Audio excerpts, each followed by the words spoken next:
नमस्कार दोस्तों, स्वागत है आपका स्टडी फॉर सिविल सर्विसेज में। वीडियो को पूरा देखिए। कोई भी आपका फीडबैक है, कोई सजेशन है, तुरंत वीडियो में कमेंट करके जरूर बताइए। अच्छा लगे तो वीडियो लाइक जरूर कर लीजिए और ऐसे वीडियो लगातार फ्री में पाने के लिए चैनल को तुरंत सब्सक्राइब कर लीजिए और बेल आइकन को जरूर टैप कर लीजिए ताकि आगे भी सारे वीडियो आपको मिलते रहे। यूट्यूब में फॉलो करते हैं तो प्लीज ये वाला फ्री टेलीग्राम चैनल जरूर ज्वाइन कर लीजिएगा। सारे नोटिफिकेशन, सारे अपडेट यहीं पे आते हैं, ध्यान रखिएगा। स्टडी फॉर सिविल सर्विसेज का कोई भी पेड ग्रुप अगर आपको ज्वाइन करना है तो सिर्फ 856480560660897523864455 यही नंबर है हमारे, सिर्फ जहां पे कॉल या व्हाट्सएप कर सकते हैं। इंस्टाग्राम पे हमारा पेज जरूर फॉलो कर लीजिएगा, studyforcivil.services है। ट्विटर पे हमको जरूर फॉलो कर लीजिएगा, @studyforcivils है। सारे क्वेश्चन अटेम्प्ट करिए और स्कोर अपना तुरंत कमेंट करके बताइए।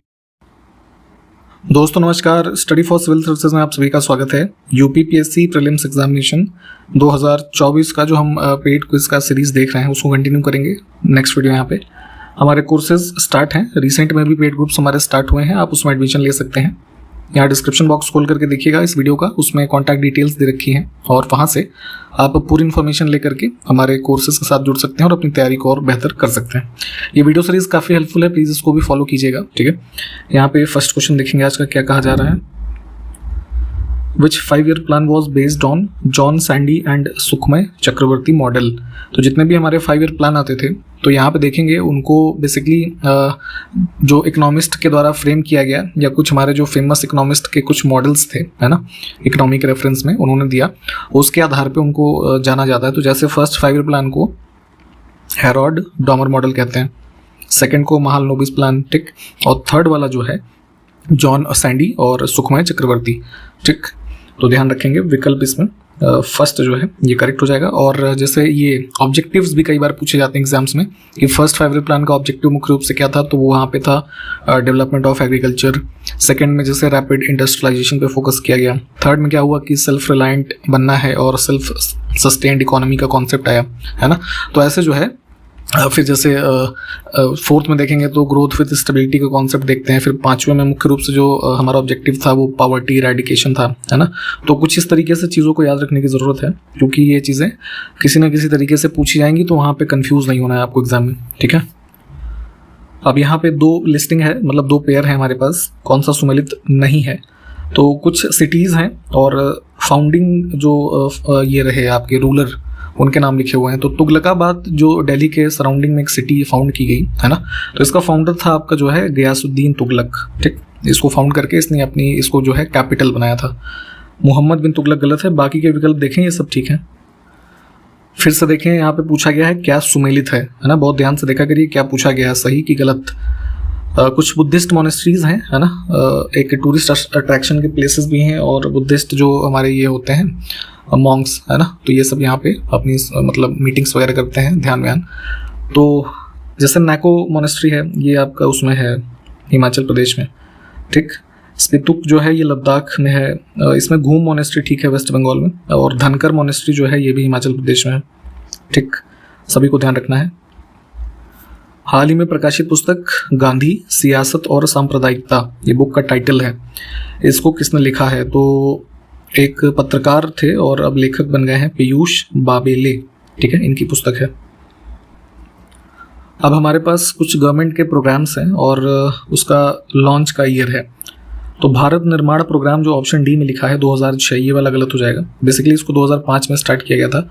और अगर हम इसके ऑब्जेक्टिव की बात करें तो जो है ये रूरल एरियाज जो है भारत के, उसमें इंफ्रास्ट्रक्चर, है ना, और कनेक्टिविटी, इसको बढ़ाना। निम्नलिखित में से कौन सा एसी को डीसी में परिवर्तित करता है। तो इलेक्ट्रिकल डिवाइसेस में आप देखते हैं कि जो पावर सप्लाई के कॉन्सेप्ट होते हैं, दो प्रकार की चीज़ें होती हैं, एसी यानी अल्टरनेटिंग करंट और डीसी में डायरेक्ट करंट होता है, ठीक है। तो एक डिवाइस जो यहाँ पे इतना डिटेल में आपके यूपीपीएससी पूछा नहीं आता, बस इस लेवल पे पूछते हैं। तो रेक्टिफायर एक डिवाइस होता है which converts this kind of current, है ना, एसी को डीसी में। इसमें से कौन सा गोबर गैस का घटक नहीं है।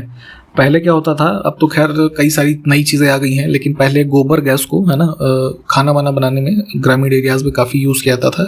ये भी एक प्रकार की टेक्नोलॉजी थी।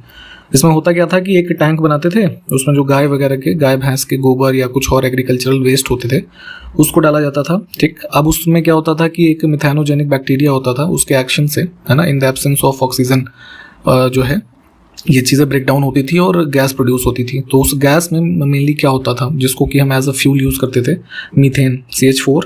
इसके अलावा जैसे ये कार्बन डाइऑक्साइड होता था, हाइड्रोजन, अमोनिया इसमें नहीं है, ठीक है, या फिर कार्बन मोनोऑक्साइड भी नहीं होगा, कई बार ये भी पूछा जाता है, तो ध्यान रखेंगे। हालांकि अभी ये टेक्नोलॉजी यूज़ में नहीं है, बट स्टिल ध्यान रखेंगे इन चीज़ों को।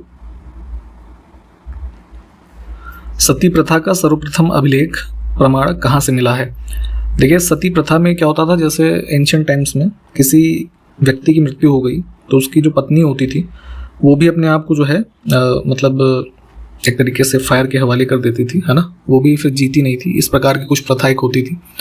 तो बहुत सारे लोगों ने, समाज सुधारकों ने इसका विरोध किया। और अगर हम इसके फर्स्ट एपिग्राफिक एविडेंस की बात करें तो ये मिलता है हमें मध्य प्रदेश में, जो हमारा ये एरन पिलर इंस्क्रिप्शन है ना, ऑप्शन ए में देखिए लिखा हुआ है, यहाँ से मिलता है, ठीक है। इसके अलावा भी कुछ मतलब ये रिकॉर्ड्स की कह लीजिए, जिसमें बताते हैं कि गुप्ता पीरियड में सबसे फर्स्ट एग्जाम्पल सती प्रथा का देखने को मिलता है। तो ये तो बेसिक इन्फॉर्मेशन हो गई। लेटर ऑन आप देखेंगे इसमें ब्रिटिश पीरियड में लॉर्ड विलियम बेंटिक के टाइम पीरियड पे फिर इसको लीगली ही जो है बैन किया गया। तो ये चीज़ें सारी ध्यान में रखनी है। इसमें से कुछ डिजीज़ हैं और किस ऑर्गन को ह्यूमन बॉडी के वो अफेक्ट करते हैं। तो इसमें गलत जो है ट्रैकोमा, डी ऑप्शन वाला, ये बेसिकली एक प्रकार का बैक्टीरियल इन्फेक्शन होता है और इससे हमारी आंखें प्रभावित होती हैं, ठीक है, आइज़। हर्यंक वंश के किस शासक को पुणिक कहा जाता था? तो ऐसे टर्म्स पूछे जाते हैं, किस शासक की क्या उपाधि थी या उसको क्या कहा जाता था, है ना। बिंबिसार के पुत्र अजातशत्रु जो है, इनका ये टाइटल था एक तरीके से।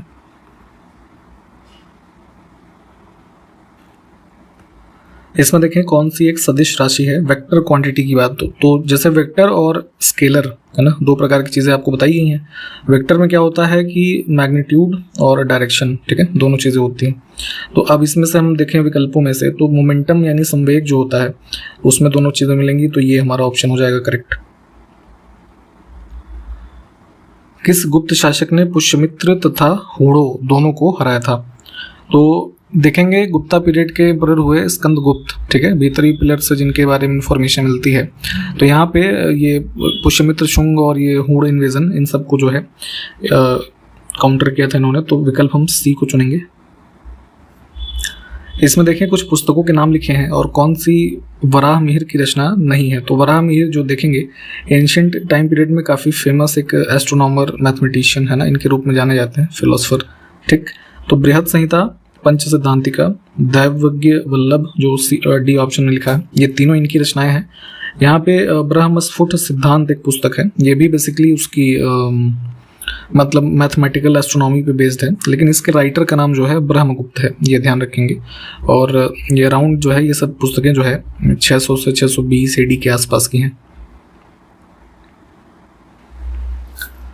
निम्नलिखित में से किसने 1819 में संवाद कौमुदी नामक पत्रिका के माध्यम से सती प्रथा, जैसे अभी हमने ऊपर भी बात की, इसके उन्मूलन के लिए आंदोलन शुरू किया?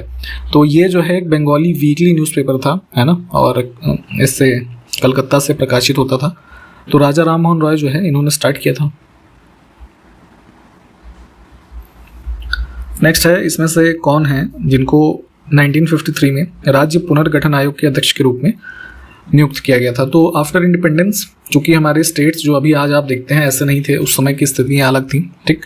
तो स्टेट्स को रिऑर्गेनाइज करने के लिए स्टेट रिऑर्गेनाइजेशन कमीशन बनाया गया फजल अली की अध्यक्षता में। ये कौन थे? चीफ जस्टिस थे रिटायर्ड सुप्रीम कोर्ट के। और इस कमीशन में जो है बेसिकली ये चेयरमैन थे इस कमीशन के। दो अन्य मेंबर्स थे, कौन कौन? ये HN कुंजरू और KM पन्निकर। तो थोड़ा डिटेल में इसको पढ़ लीजिएगा।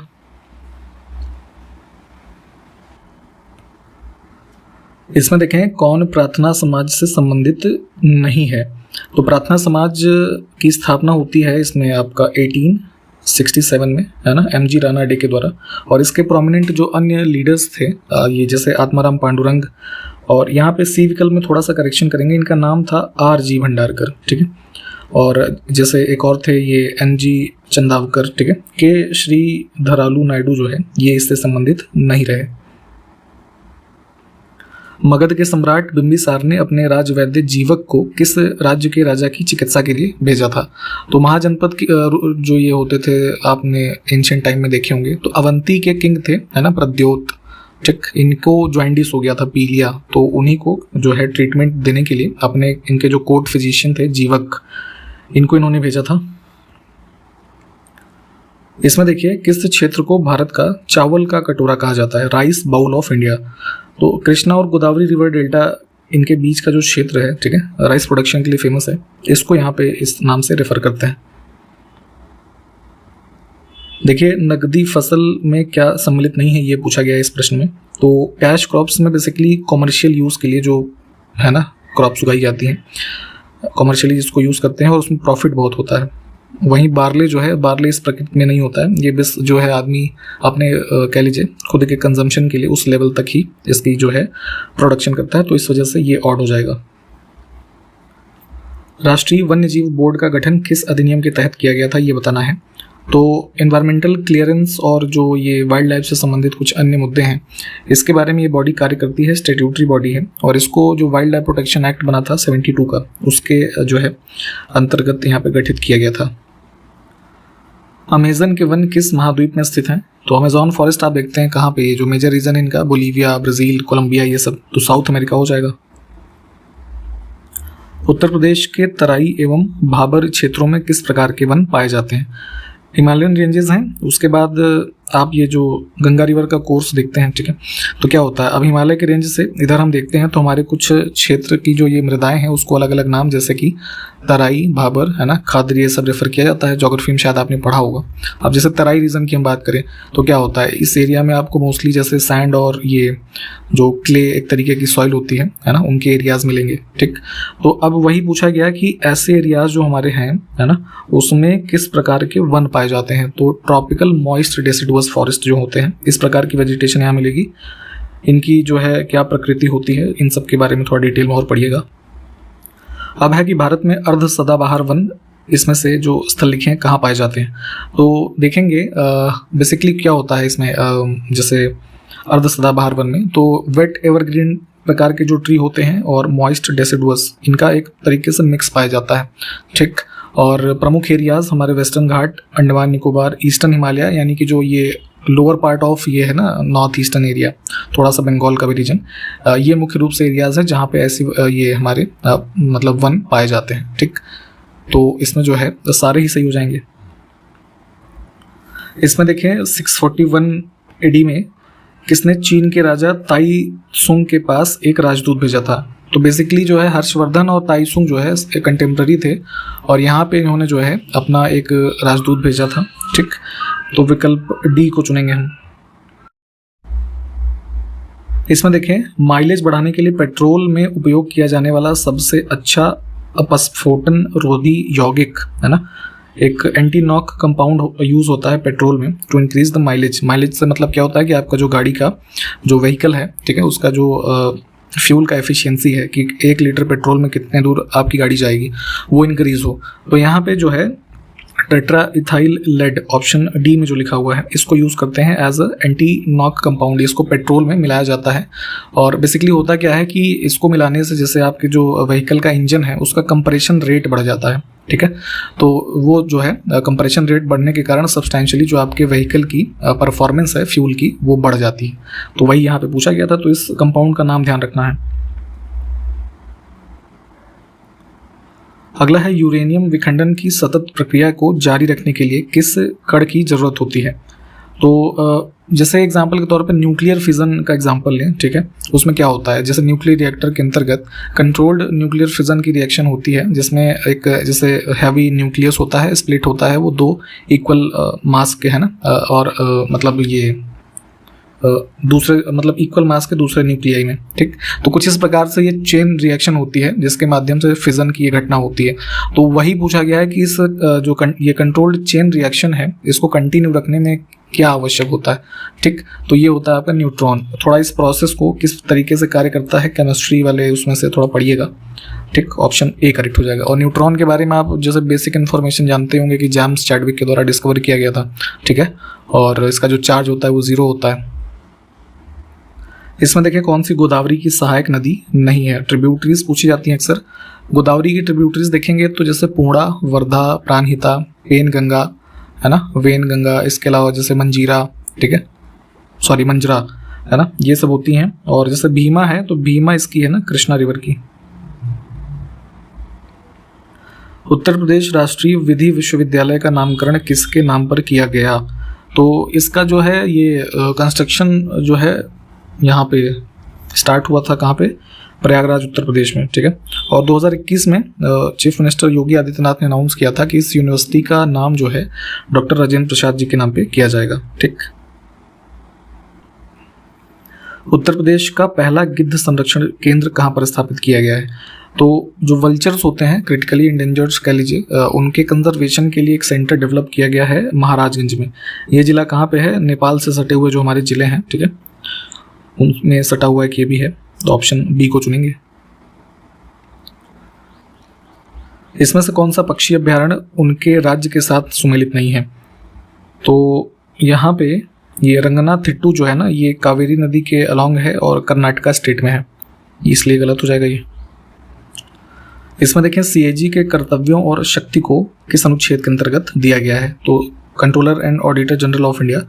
तो 148 में तो इस पद के बारे में बताया गया है और इनके जो फंक्शंस हैं, जैसे कि जो ये ऑडिट्स वगैरह करते हैं, ठीक है, या अन्य प्रकार की जो चीज़ें हैं, वो सब बताया गया है आर्टिकल 149 में।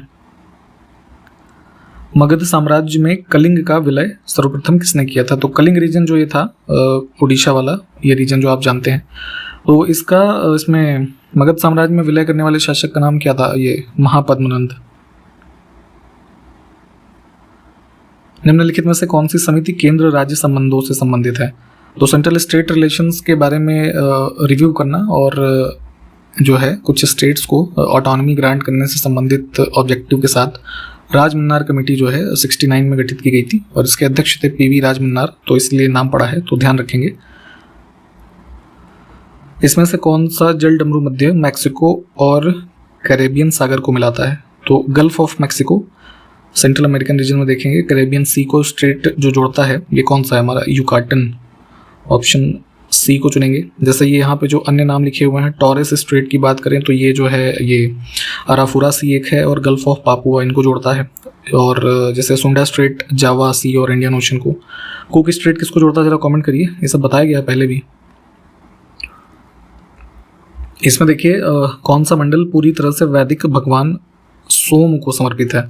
थोड़ा सा स्टेटमेंट इनकरेक्ट है ना, इसमें ऋग्वेद टर्म को भी मेंशन किया जाना चाहिए था, कोई बात नहीं, यहाँ पे मैं आपको बता दे रहा हूँ, ठीक है। तो ऋग्वेद का कौन सा मंडल जो है पूरी तरीके से वैदिक भगवान सोम को समर्पित है?